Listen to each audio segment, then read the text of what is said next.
শুভ সন্ধ্যা sir. আমার নাম Ruby Parker, আর আমি একজন ড্রেস ডিজাইনার। আসলে এটা আমার বান্ধবীর একটা সমস্যা। সে একজন মুসলিম আর বিয়ে করেছে একজন হিন্দুকে। তবে সে ইসলাম পালন করে, আর তার স্বামী হিন্দু ধর্ম পালন করে।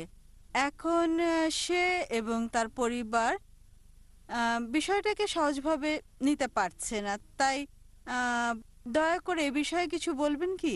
কারণ সে এ ব্যাপারে দ্বিধাদ্বন্দ্বে আছে, আর ও লোকটাকে সে প্রচন্ড ভালোবাসে। প্রশ্নটা ঠিক করে বুঝছি না বোন। আপনি বললেন একজন মুসলিম মেয়ে হিন্দু ছেলেকে বিয়ে করেছে, আর সে ভালোবাসা ছাড়া কিছু বোঝে না, সে এখন কি করবে, এটাই কি প্রশ্ন বোন? হ্যাঁ, বিয়ে করেছে নাকি করেনি? বিয়ে করেছে, কোর্ট ম্যারেজ। Court marriage. বোন বললেন যে একজন মুসলিম মেয়ে হিন্দু ছেলেকে বিয়ে করেছে, সে ভালোবাসায় পাগল, কোর্ট ম্যারেজ, তার কি করা উচিত? কোরআন যা বলছে তা হচ্ছে সূরা বাকারা অধ্যায় 2 আয়াত 221।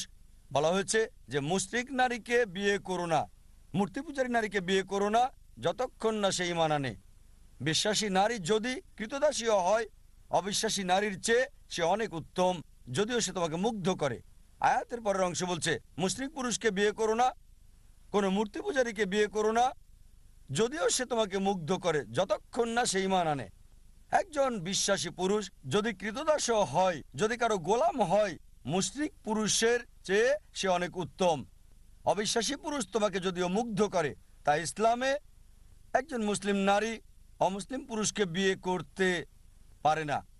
যেমন আগেও আমি বলেছি, কারণ হলো যদি কোনো গাড়ি থাকে আর সেই গাড়ির একটা চাকা সাইকেলের, বাইসাইকেলের, আর আরেকটা চাকা হচ্ছে ট্রাকের, স্বাভাবিকভাবে গাড়িটা চলবে না। আর অধিকন্ত প্রত্যেক মানুষই চায় যে স্বামী এবং স্ত্রী উভয়ই জান্নাতে যাক। তাই যদি সে মুসলিম দাবি করে, তার জীবনের মূল উদ্দেশ্য হবে আল্লাহ সুবহানাহু ওয়া তাআলাকে খুশি করা। যেমন আমি বলেছি যে কোরআন বলছে সূরা নিসা অধ্যায় 4 আয়াত 48, সূরা নিসা অধ্যায় 4 আয়াত 116, আল্লাহ যে কোনো গুনাহ ক্ষমা করবেন, তবে শিরক করার গুনাহ, তার সাথে শরীক করার গুনাহ তিনি কখনোই ক্ষমা করবেন না। সুতরাং কিভাবে সে এমন জীবন সঙ্গী বেছে নিতে পারে যার উদ্দেশ্যই ভিন্ন?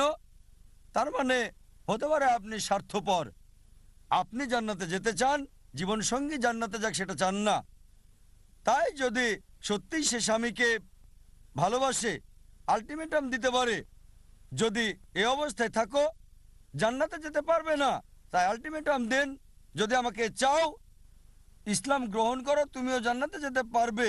যদি ইসলাম গ্রহণ করো আমি তোমার সাথে আছি, অন্যথায় আমি তোমার সাথে নাই, যাতে করে এই দুনিয়ার সেরাটা পায় আর সেই পুরুষ উভয় জগতে সফল হতে পারে।